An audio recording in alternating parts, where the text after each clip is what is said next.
Assalomu alaykum.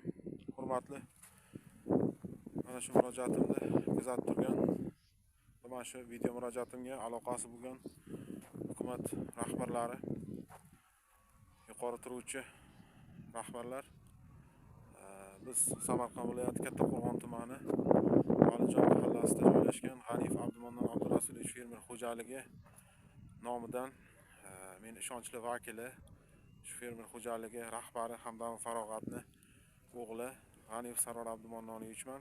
Mana shu video murojaatni yo'llashimdan maqsad O'zbekiston Respublikasi hukumati topshirig'i va yangi o'sha innovatsiyalarni qo'llash bo'yicha ko'rsatilgan talablarga asosan mana shu ko'rib turgan fermer xo'jaligi dala maydonlarini 22 gektar qismiga Shinjon texnologiyasi asosida TNE MCH bilan pudrat shartnomasi tuzganimiz holda shu Shinjon texnologiyasi asosida chigit ekdik. Mana orqada ko'rinib turgan video tasvirda mana shu pudratchi tashkilot tomonidan mana texnikalar o'rnatilgan. O'sha tomchilab sug'orish texnikalari o'rnatilgan. Mana bu tasvirda ko'rinib turgan tasvirda mana o'sha kompaniya tomonidan Xitoy davlatida ishlab chiqarilgan transformatorlar olib kelib qo'yilgan. Ayni vaqtda pudratchi tashkilot tomonidan qilinishi lozim bo'lgan barcha ishlar amalga oshirilgan.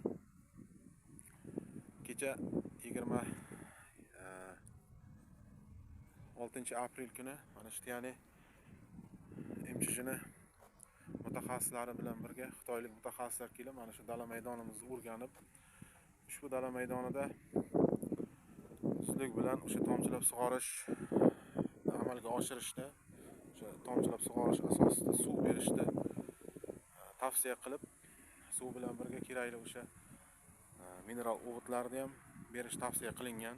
Biroq mana shu ko'rinib turgan havo liniyalari, o'sha stalbalar, tok, nima deydi, elektr tarmoqlarini o'zimiz shaxsiy mablag'larimiz evaziga tortib, o'sha hamma narsani belgilangan bo'yicha tortib, yerga olib kelib qo'yganmiz. Faqat bitta muammo bizda mana shu qariyb 20 kundan beri mana shu transformatorda mana shu elektr tarmog'iga mana shu ulash bo'yicha masala bo'lyapti. Men Qaradaryo Kattaqo'rg'on tuman elektr tarmoqlari korxonasiga bir necha marotaba borib murojaat qildim. Hatto bugun boshlig'ini oldiga ham kirdim. Ushbu tashkilot rahbari ham umuman bilmadim bu elektr tarmoqlari tashkiloti qanaqa tashkilot.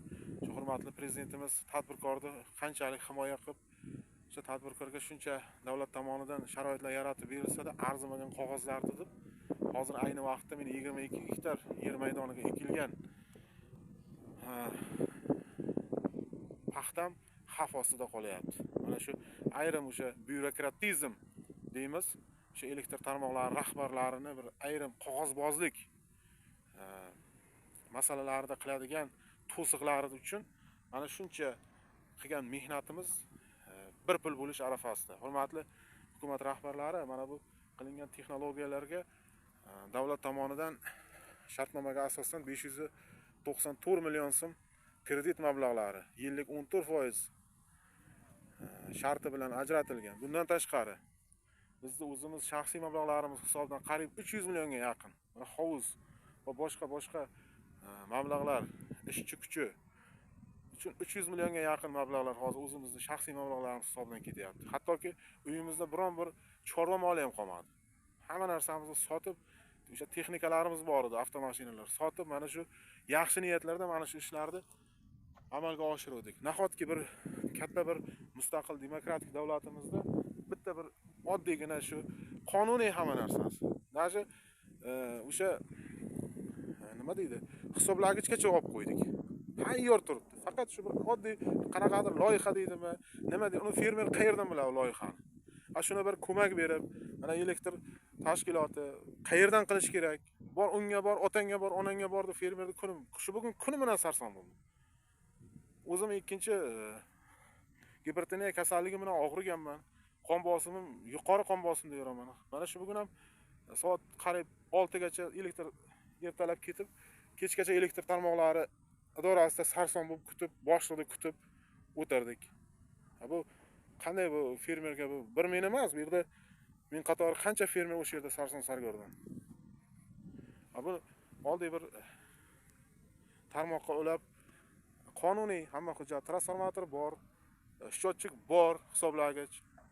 Shu qayerga borib murojaat qilishni aytsin, bor murojaat davlat xizmatlariga dedi, davlat xizmatlariga borib ariza berdik. Texnik shart dedi, texnik shartini olib berdik. Yana qanaqadir kadastr deydimi, loyiha deydimi? Uni biz qaydan bilamiz? Oddiy bir fermer bo'lsak. Mana shu masalada bir sizlardan jiddiy yordam kutib qolamiz, hurmatli hukumat rahbarlari. Men mana shu video murojaatni bilaman, bu video murojaatdan keyin hozir menga unisi chiqadi, bunisi chiqadi, o'zicha bosim qilmoqchi bo'ladi. Lekin men haqiqatda aytaman, ertaga meni bo'ynimda turgan kreditda, bo'ynimda turgan davlat resurslarini ertaga men uchun hech kim borib javob bermaydi-ku. Bu byurokratizm, bu o'sha elektr tarmoqlarini qilayotgan mana bunday bizga to'sqinligi uchun ertaga men qariyb 1 milliardga yaqin bo'ynimda qarzim turibdi. Shu masalada sizlardan amaliy yordam kutib qolaman. Buni kechiktira olmayman, buncha ishimiz xavf ostida qoladi. Ertaga hosilga ta'sir qiladi. Mana chigitni sug'orishimiz kerak. Qotib qolyapti. Atayin Xitoydan o'sha kompaniya mutaxassis chaqirib qolma, o'sha poliyani olib chiqdi, yerlarimizni ko'rib. Tavsiyalar berib ketdi.